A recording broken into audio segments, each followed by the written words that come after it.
Mayor பிரியாவே நான் எப்படி பார்க்குறேன்னா, அவங்க பாதிக்கப்பட்ட ஒரு நபரை தான் பார்க்குறேன். எதை வச்சுன்னா, கடந்த திமுகவுடைய ஆட்சியில் எப்படியெல்லாம் மேயர் பிரியா அவமதிக்கப்பட்டாங்க, அது அவங்க தெரிஞ்சு பண்ணாங்களா தெரியாம பண்ணாங்கன்னு எனக்கு கிடையாது. உங்களை என்ன அடையாளப்படுத்தினாங்க, நாங்கள் ஒரு தலித் இளம்பெண்ணை நாங்கள் மேயராக்கி விட்டோம் அப்படின்னு சொல்லிட்டு திமுக என்ன பண்ணுச்சு, இவங்களை வச்சு பிரபலப்படுத்திக்கிட்டு என்னென்னவோ பண்ணிட்டு இருந்தாங்க. சரி, மேயர் பிரியாவுக்கு ஒன்று தெரியுமான்னு தெரியல. மேயர் பிரியா அந்த மேயர் அப்படின்றது திமுக உங்களுக்கு கொடுக்கல. மேயர் பிரியா அந்த இடத்துல நீங்க இல்லைன்னா இன்னொரு தலித்தை சார்ந்த ஒரு பெண் இருந்திருப்பாங்க. அப்ப அந்த இடத்த உங்களுக்கு ரிசர்வ் பண்ணி வச்சது திமுக கிடையாது. அந்த இடத்த உங்களுக்காக உறுதிப்படுத்தி வச்சவர் புரட்சியாளர் அம்பேத்கர். ரிசர்வேஷன் என்ன திமுக தலைவர் மு.க. ஸ்டாலின் உருவாக்குனாரா, இல்ல அவருடைய அப்பா கருணாநிதி உருவாக்குனாரா? யார் உருவாக்குனா? அரசியலையும் வேலை வாய்ப்பிலும் இடஒதுக்கீடை உருவாக்கணும் புரட்சியாளர் அம்பேத்கர்.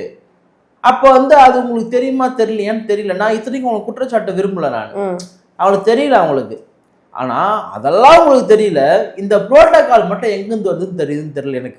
அப்ப இந்த இஷ்யூ அப்படின்றத திமுக ரசிக்குது. ஏன் ரசிக்குது நான் சொல்றேன்னா, நான் சொன்ன மாதிரி 2 பேருமே தலித் தான். அப்போ ஒரே சமுதாயத்தில் இருக்கக்கூடிய 2 பேரும் இப்படி மோதிக்கிறாங்க. கண்டிப்பா திமுக ரசிக்குது. பட் இது டிவி கேக்கு தான் கூடுதலான பலம் நான் பார்க்குறேன்.